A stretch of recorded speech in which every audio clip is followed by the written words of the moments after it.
amene tikupangira apa ndili ndi K Banton amene anatenga award mu season 2 kodi K Banton show wayikonzekera bwanji ife tinabadwa tikonzekera kale manu we're ready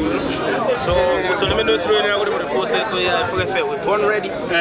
sitinakonzekere tinabadwa kukonzekera kale ati tu K Banton anabadwa kukonzekera kale ase K Banton season 3 unaona bwanji ine ndinayiona po inalipo ndipo inali tough competition here yeah so no applause kwa ndani know it lazima tushike kama zuwa Kenya